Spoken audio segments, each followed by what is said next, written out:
여러분 2026년이 오면 앉은 자리에서 월급이 반토막 난다는 사실 알고 계신가요? 실수령액만 줄어드는 게 아닙니다. 밥값, 월세, 기름값 다 오르는데 내 월급만 그대로라면 내 소득은 반토막 나고 가난해지는 거죠. 더 무서운 건 뭔지 아세요? 이제 열심히 일하는 직원은 필요 없는 시대가 왔다는 겁니다. 단순하고 성실하게 일하는 거는 AI가 이제 다 해줘요. 냉정하게 말해서 여러분들이 지금 일하는 방식대로 2026년을 맞이한다? 회사에서 가장 먼저 정리해야 될 직원 1순위가 될 겁니다. 그럼 어떻게 해야 될까요? 주식, 비트코인, 부동산, 당장 종잣돈도 없잖아요. 지금 당장 돈 한 푼 안 들이고 내 몸값을 2배로 올려서 회사에서 절대 자를 수 없는 사람이 되는 방법밖에 없습니다. 책, 일하는 방법을 제대로 배운 건 처음입니다 에서 배운 다가올 미래에 절대 굶어 죽지 않을 3가지 생존 기술, 오늘 다 알려드리겠습니다. 피디님, 왜 사람들이 하루에 일은 막 12시간씩 진짜 뼈 빠지게 열심히 하는데 성과가 안 나는 줄 아세요? 머리가 안 좋아서요? 목표가 정확하게 없어서 그래요. 사람들이 대부분 목적지를 정확하게 정하지 않고 일을 하다 보니까 내가 어디로 가는지 몰라요. 성공한 사람들이나 자기계발서나 공통적으로 얘기를 하는 게 우리가 속도도 중요하지만 방향이 훨씬 더 중요하다고 얘기를 하잖아요. 저도 이제 회사를 운영하다 보면 직원분들이랑 얘기를 하는데 방향성을 되게 잘못 잡고 가시는 분들도 많고 애초에 방향성 자체가 없는 분들도 많아요. 여러분이 어떤 일을 앞으로 해나가고 싶은지, 어떤 분야에서 프로페셔널한 실력을 갖고 싶은지 그런 것들을 정의하지 않고 그냥 열심히 주어진 대로 살다 보면, 제가 항상 얘기하지만 내가 뚜렷한 목적지가 없으면 다른 사람의 목적지를 위해서 열심히 기여하는 삶밖에 못 살게 됩니다. 초반에는 아무것도 없을 때는 그게 맞아요. 그때는 내가 커리어를 딱 정하기가 어렵단 말이에요. 그때는 나보다 훨씬 더 뛰어나고 성공해 보이는 사람을 따라가서 내가 기여를 하면서 거기서 실력을 쌓는 것도 방법이 될 수가 있는데, 내가 그 분야에 대해서 어느 정도 이해도가 높아지기 시작했다는 시점이 오면 나만의 목적지를 정확하게 정할 수 있어야 되거든요. 그렇지 않으면 계속 삶이 방향성을 잃고 시간만 투여하고 열정을 부어뒀는데 몸은 소진되고 나이는 들어가고 하지만 결과물이 안 나오는 그런 상태가 돼요. 동기부여가 점점 줄어들 수밖에 없거든요. 그래서 첫 번째는 무조건 다른 사람의 목적지를 위해서 기여해주는 것을 뛰어넘어서 회사 조직 안에서든 아니면 밖에서든 나만의 뚜렷한 목적지를 정하고 달려나가는 게 너무너무 중요합니다. 목적지를 생각하고 막상 달리다 보면 또 주변에서 여러 일들이 일어나잖아요. 네. 그러다 보면 또 길을 잃게 되고 또 그 목적지에 제대로 가지 못하는 경우들이 있는데, 이럴 땐 어떻게 해야 되나요? 딱 두 번째로 추천해드리고 싶은 방법이 뭐냐면 절차를 만들고요. 그 절차들을 루틴화시키는 거. 이게 사실 진짜 어렵지만 되게 중요한 개념이 있거든요. 컨텐츠 마케터라고 예시를 들어볼게요. 우리가 유튜브 영상을 주에 2개, 3개 이렇게 만들어야 되는 역할을 맡은 거예요. 대부분은 그때그때 닥쳐서 기획하고 촬영하고 편집하고 그냥 일을 만들어요. 이 기획, 촬영, 편집이라는 개념도 정확하게 구분화하거나 그러지 않습니다. 근데 이렇게 하면 업무가 효율화되기도 어렵고 성과가 나기도 어렵고요. 결과값이 나왔을 때 잘난 성과를 계속해서 반복해서 내기도 어려울 뿐더러 성과가 잘 못 났을 때 제대로 피드백을 해서 다음에 성과가 잘 나기 위해서 수정해 나가면서 결과물을 내야 되는데 그 과정도 겪기가 어려워요. 일을 잘하시는 분들을 보면 그 과정들을 다 쪼개요. 내가 유튜브 영상을 2개씩을 올려서 성과를 잘 내는 게 나의 궁극적인 목표라고 한다면 이거를 쪼개서 맨 처음에는 기획 단계, 더 세부적으로 쪼갭니다. 레퍼런스 분석하는 단계, 클라이언트 또는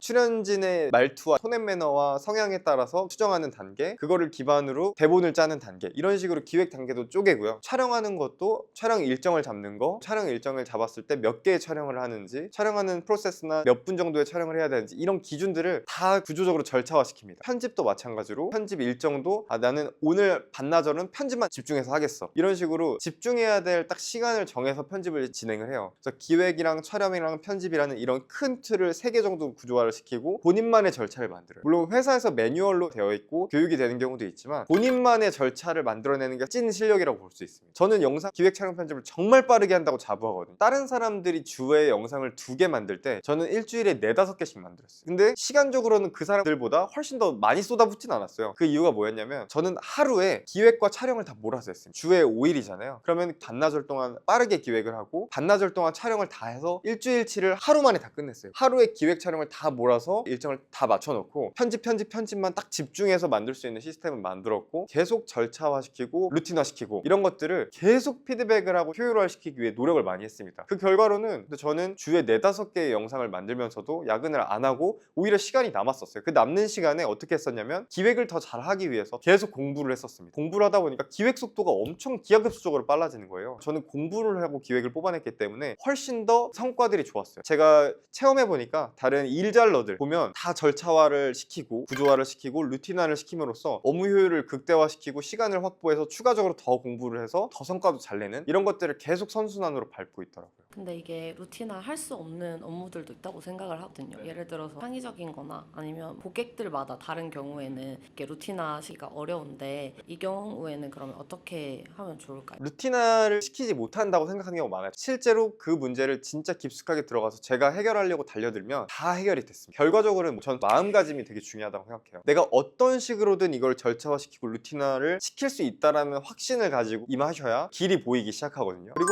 모든 일에는 루틴화 시킬 수 있는 요인들이 있습니다. 왜냐면 내가 매일매일 완전히 다른 일을 하지 않고 심지어 저조차도 계속 새로운 의사결정을 하는 것들도 결국에는 구조화시키고 루틴화시킬 수 있는 부분들이 분명히 존재해요. 이 부분들은 제가 업종별로 다 이렇게 말씀드릴 수는 없지만 여러분들의 본업에서 일을 잘하는 분들한테 조언을 구한다면 그분들은 분명히 루틴화를 시키고 구조화를 시키고 절차화를 시켜서 일을 효과적으로 해내시고 계실 겁니다. 그분들한테 가서 도움을 청하시고 조언을 구하시면 분명히 좋은 방법이 나올 거라고 생각합니다. 만약에 여러분들이 1인 기업이거나 프리랜서거나 아니면 너무 작은 회사여서 사수가 없다 이런 상황이라면 댓글로 남겨주세요. 내가 지금 어떤 업무를 하고 있고 어떤 상황인데 이걸 어떻게 절차화시키고 루틴화시킬지 도저히 모르겠다 라고 댓글을 달아주시는 분들은 제가 제 경험 안에서 최대한 할 수 있는 한 답글로 조언을 드리도록 하겠습니다. 근데 잘하려고 하다 보면 시간이 너무 많이 오버가 되고 어느 정도까지 잘해야 될지도 모르겠고 그런 경우에는 어떻게 하면 좋을까요? 여기서 이제 세 번째로 제일 중요한 게 나오는데 시간을 지키는 거예요. 그러니까 모든 일에는 마감 기간이 있거든요. 마감 기한이 없는 일은 일이 아니라고 생각해요. 왜냐면 그냥 내가 죽기 전까지 해야 되는 일이면 그게 일이라고 할 수 없잖아요. 업무의 퀄리티를 높이는 것보다 시간이 저는 압도적으로 중요하다고 생각합니다. 업무의 퀄리티는 시간을 들이면 당연히 올라가는 거예요. 그 시간 내에 성과를 내야만 일을 잘한다고 볼 수가 있는 거예요. 저는 여러분들이 일단은 시간을 지키고 그 시간 내에서 최대한의 성과를 내는 것을 항상 우선순위로 두라고 말씀을 드리고 싶어요. 그래야만 여러분들이 상사든 클라이언트든 누구한테든 인정을 받을 수가 있고 신뢰가 떨어지지 않습니다. 시간을 계속 지속적으로 어기고 마감 기한을 어기는 사람으로 포지셔닝이 된다면 아무도 여러분들한테 중요한 일을 절대 맡기지 않아요. 그러면 퀄리티랑 시간 둘 다 중요하잖아요, 사실. 그러면 이 퀄리티랑 마감 기한을 어느 정도로 포지션을 맞춰야 좀 일을 잘한다고 볼 수 있을까요? 그 업무의 포지션에 따라서 내야 되는 퀄리티의 그 기준선상이 있을 거예요. 예를 들면 일주일 내에 무조건 마감 기한이 있는 일이 있어요. 근데 만약에 내가 업무 속도가 느릴 수 있잖아요, 다른 사람들보다. 그러면 시간을 그만큼 처음엔 많이 쑤셔 넣어요. 처음에는 모든 극도의 비효율이 나중에는 효율을 만드는 법이거든요. 어떻게든 시간을 맞춰서 내는 게 중요합니다. 그리고 과정이 중요한데 만약에 내가 시간을 못 맞출 것 같잖아요. 이게 너무너무 중요한데 반드시 내가 시간을 못 지킬 것 같다라는 느낌이 든 그 순간에 바로 의사결정관한테 얘기해야 돼. 그걸 미리 얘기를 해야 되는데 대부분의 분들은 어떻게 하냐면 일단 노력은 해요. 그 다음에 당일날에 얘기하거나 아니면 의사결정관자 그거 다 됐어? 라고 꼭 물어보기 전까지 얘기를 해요. 물어본 다음에 아직 못했어요. 그때 얘기하면 의사결정권자도 이미 신용을 잃은 상태고 일정을 조절해야 돼요. 의사결정권자 상사 같은 경우에는 대부분 여러 일들을 같이 동시에 보고 있단 말이에요. 그럼 이 일이 그 일 하나로 끝나는 경우면 다행이겠지만 여러 가지가 엮여서 돌아가는 일일 확률이 커요. 근데 여기에서 마감 기한을 못 지킨다는 걸 그 당일날 알게 되면 큰 규모의 일들이 다 틀어지는 거예요. 그럼 그 사람한테는 앞으로 중요한 일이 절대 못 갑니다. 무조건 내가 메타인지를 발휘해서 안 될 것 같으면 최대한 빨리 얘기하고 일정을 조절하는 거. 만약에 근데 상사가 무조건 그 일정에 맞춰라고 한다면 퀄리티를 낮춰야 돼요. 차라리 퀄리티를 낮춰서 일정을 일단은 맞추고 그 대신에 중간중간에 계속 얘기를 해야 되겠죠. 내가 퀄리티에 대해서 솔직히 이 기간에 맞출 자신은 없는데 그래도 최대한 맞춰서 한번 해보겠습니다. 요거까지 얘기를 해야 됩니다. 해서 결과물을 만들어내야 되겠죠. 그리고 그 중간에 과정을 보여줘야 되겠죠. 얼마나 내가 그 퀄리티와 그 마감 기한을 맞추기 위해서 노력을 하고 있는지. 소통을 하는 게 사실 되게 중요한 것 같아요. 근데 말씀하신 목적지, 루틴, 시간 듣고 보니까 너무 당연한 것 같은데 진짜 이걸 지킨다고 해서 내가 생존할 수 있을지 약간 이런 생각이 들고 솔직히 이 세 가지를 지킨다고 해서 회사에서 진짜 인정을 해주나요? 이게 당연한 것 같잖아요. 사실 저도 이런 말을 계속 이렇게 하게 될 줄 몰랐는데 회사를 운영하면서 가장 많이 강조하게 되는 부분 중에 하나예요. 사람들이 99%는 제가 단언컨대 이 기본적인 것도 안 지킵니다. 그래서 여러분들이 이 기본적인 것들만 정확하게 잘 지키셔도 저는 무조건 상위 1%의 일잘러가 될 수 있다고 확신해요. 그래서 이 세 가지, 첫 번째는 목적지를 정하는 거, 두 번째는 절차와 루틴을 만드는 거, 세 번째는 시간을 정확하게 지키는 거. 이 세 가지를 꼭 여러분들이 달성하시고 2026년에는 상위 1%의 인재로 거듭나시길 바라겠습니다.